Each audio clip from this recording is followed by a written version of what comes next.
Elizabeth here at Petals and Parchment. Welcome to my channel. Thank you so much for joining me today. I want to show you a project that I'm starting with the July kit in the Petals and Parchment Paperie. It's called the Turquoise Treasury, and I had a bunch of these CD envelopes that I wanted to use up, and if you don't have these, that's okay. You can just grab the printable, and I've printed several of them here. And if you don't have CD envelopes, you can use acetate from leftover packaging to cover the hole if you'd like to join in on this project. I found a whole stack of these at the thrift store for like $2, so I picked them up and this was what I came up with. So hopefully you'll join me and we'll have a really unique journal by the end of this. First, you're going to want to start out by cutting out the envelopes, and for the first one that you do, try to keep the circle from the center, but the rest of them you can just slice a hole down the middle and cut out. But for the very first one, keep the circle, because then when you go to ink the envelopes, you can use the circle to cover the acetate and just ink around the edges. And you don't need to ink here because this part will be covered. But if you want to ink, these are the areas that might show underneath the paper. And so when you line it up, if you've already inked, then you won't be able to see any white. So that's where I'm at so far. So I wanted to also show you what I felt was the easiest way to attach the cover to the envelope. So let me get something to protect my work surface. Okay, I just have a flyer from Trader Joe's here. Now I'm going to use glue stick and just quickly apply it to the outside of the envelope here. Okay, and then this was just the easiest way that I found to do it. And just line it up as best you can. Whoops. The glue stick is pretty forgiving also, so that's one of the reasons that I use it, and also because it is a dry glue, which helps like cut down on any wrinkles. So I did get a little bit of glue on the acetate, so I'm gonna grab a baby wipe before I go any further and wipe that off before it dries. Okay, so then you just fold everything up around and then glue these down. Okay, so now we'll just continue gluing.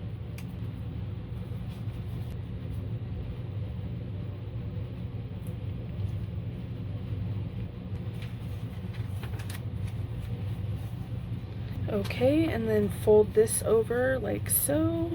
And we have one more, and it's all inked up on the edge here and around the circle, and then I'll just go ahead and glue the cover down and we'll be ready to start binding.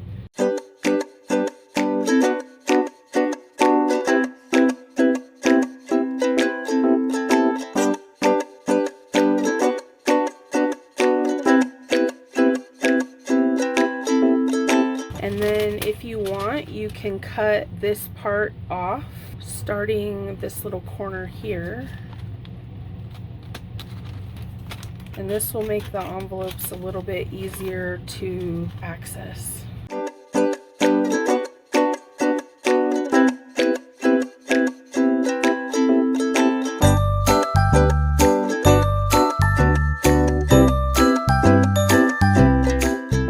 Space cleaned up and I grabbed a few things. So these are all of my envelopes that are covered and inked up, and I'm going to do a decorative edge on mine, so I went ahead and did that once already. I have these border punches that I'm using, and so I'm just going to do that to each one of these envelopes, and then I'll show you why in a moment.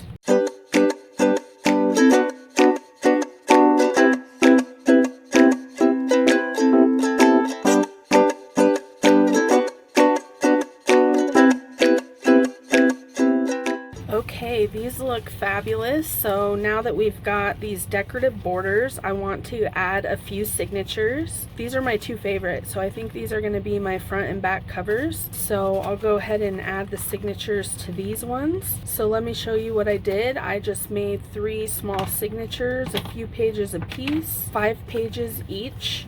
And I got this size just by measuring the envelopes. and I used my coffee dyed papers.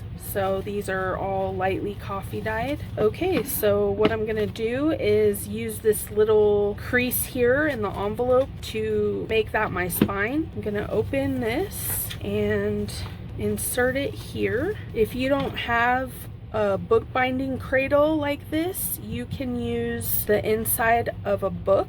Just open a book and use this spot right here and you can punch into it like that.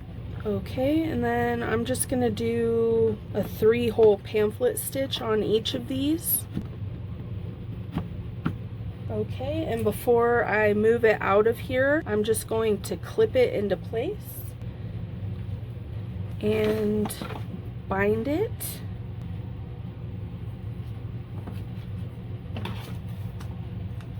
You always want to make sure to use 3 times the length of string just to be safe. I want the string to be on the inside, so I'm starting from the inside.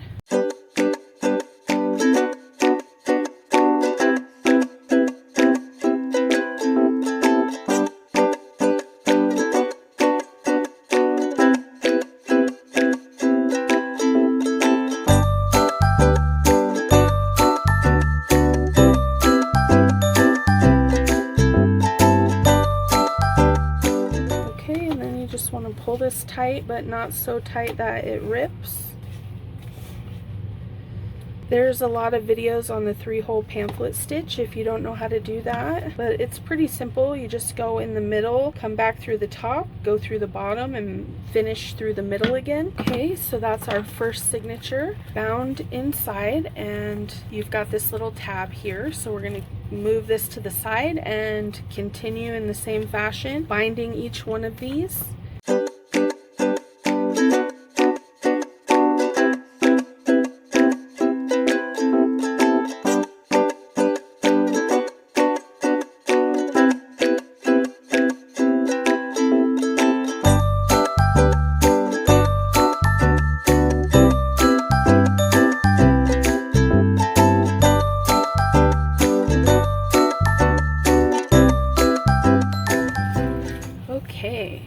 Now we've got all of our signatures, and this week in the bonus pages I've included some squares so we can use that to decorate the front cover. So let me see which one I like best with which pattern.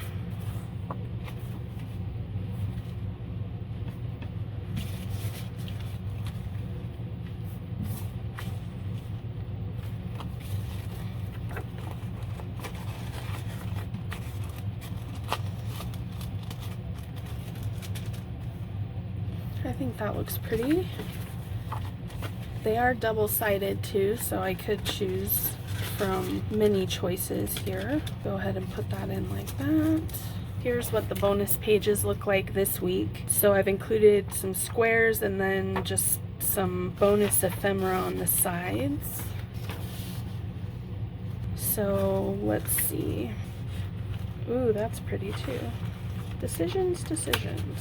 I just used pages from the kit to back the bonus pages, so I would have more choices. Okay, so it took me a second to remember what my plan was, but I think I finally figured it out. So I'm going to start with 2 of the signatures and glue them to this piece of paper that will be double-sided like this. And you can leave this open as a pocket if you want. I'm just going to glue it shut. Okay, so much easier. Okay, so I'm gonna treat these as a tuck, so I'm going to only glue on each of the sides and then across the bottom here so that it's still like a little bit of a tuck, and then line this up.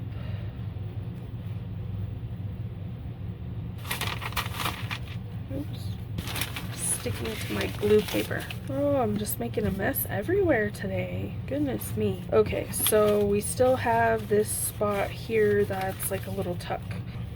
So what I'm doing is I'm flipping the flap backwards and I'm gluing papers to the opposite ends like this so that it creates a tuck in the middle. That's what I'm doing. Okay, I'm still trying to make a tuck here, but this one might not work as a tuck because the glue erupted. Bound together by a square in the middle, and each one creates a tuck spot with the flap. So then we come to the front, and I'm going to lose the pretty decorative edge here, but I can glue it this way and leave it as a tuck. So before I do that, I think I'll decorate this a little bit.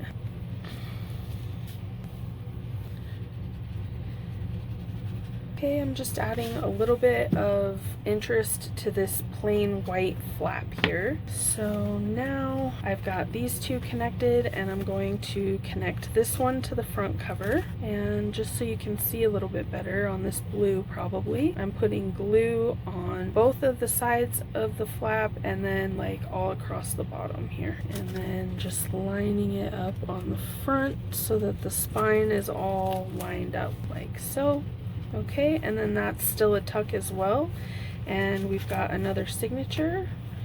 And then these two I'm going to attach together this way and then this way. So first I'm going to attach the back cover to the wrong side here, and then I'm going to attach that whole thing like we did in the front by only doing the sides and the bottom and facing it outwards for the back cover and lining it up there. Okay, this one is sticking out a little more than I would like, so what I'm gonna do is open it like this using a utility knife and a ruler. I'm just gonna trim a little bit of this off, and then you can leave that open or glue it shut. I think mine is still shut, but if that pops open, I'll probably glue it back together. So here's what we have so far. We've got our cover, a little tuck spot, a nice signature, a pocket there, and then an opportunity to decorate, and then we've got just like a page here with a tuck spot on either end, another signature, tuck spot, opportunity to decorate, another signature, and then the back cover. What I'm going to do now is find a piece of lace or ribbon or something to cover the spine, so I'll be right back. Okay, I found a piece of lace that I think would work on the cover here, so I'm just going to start by gluing it on the front, and then I'm gonna pull it kind of tight and wrap it around the back. It's kind of a blue, light blue ombre to white.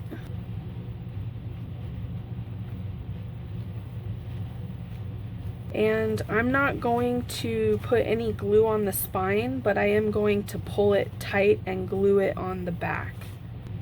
I do want the spine to be able to move freely.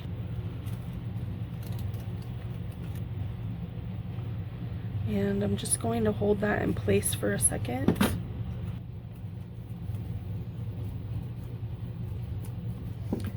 Okay. So this is what we have so far, and I think that's a good place to stop for now and allow you time to get caught up, and then next week we'll dive into some pockets and decorating the signatures and adding some personal touches. By the end of July, you'll have a really unique and beautiful journal that is compact and feels nice to carry around and would make a lovely gift. Thank you for being here, and I hope you have a great crafty weekend, and until next time, bye!